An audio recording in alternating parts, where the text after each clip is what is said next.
Ողջույն սիրելի դիտողներ, ողջույն Հայ Գալիքի հարգելի բաժանորդներ, այսօր մեր հարության պահպանման վերաբերյալ տեսանյութը նվիրված է լինելու վիտամինների ճիշտ ընդունելու օրվա ժամերին, որպեսզի դրանց արդյունավետությունը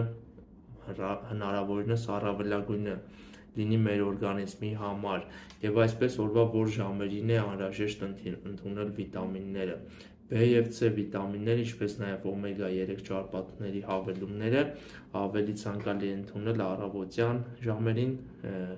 եւ կեսօրին, իսկ երեկոյան երկաթ, կալցիում պարունակող վիտամիններ եւ քնելուց առաջ խորհուրդ է տրվում մագնեզիում էլեմենտը ընդունել, մագնեզիում պարունակող վիտամիններ, ինչպես պարզաբանում են մասնագետները, վիտամինահանքանյութային համալիրների եւ հավելումների օգուտն առավելագույնի հասնելու համար դրանց ճիշտ ժամերում ընդունելը մեծ կարեւորություն ունի մարդու օրգանիզմի համար։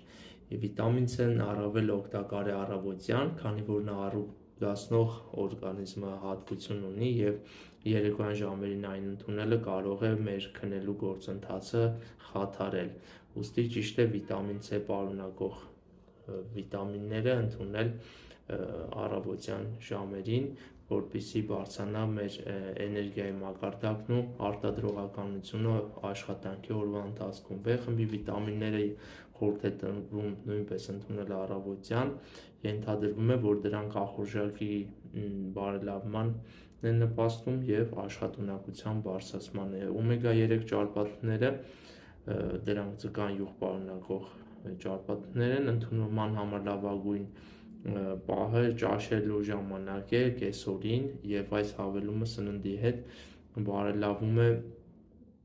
նրա կլանումը օրգանիզմում ու նվազեցնում է այնպիսի տհաճերևույթների առկայությունն ու կողմնակի բարդությունները, որոնք կարող են առաջացնել ստամոքսի այրոց, փորկապություն, մարսողության խանգարում։ Երկաթն առավել լավ կլանվում է օրգանիզմում երեկոյան ուտելուց 1 ժամ առաջ ընդունելու դեպքում, իսկ մագնեզիումը քնելուց 15 րոպե առաջ։ Հիշեցնեմ, որ մասնագիտական խորհրդատվություն սննդաբանի հետ կարող եք իրականացնել Էլոյան Ռոյալ կենտրոնում նախապես գրանցվելով,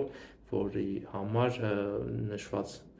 հեռախոսահամարը կլինի մեր մեկնաբանություններում եւ Էլոյան Ռոյալ Facebook-յան էջի հղումը։ Շնորհակալություն, եղեք առողջ եւ բաժանորդագրվեք Հայ Գալիքին։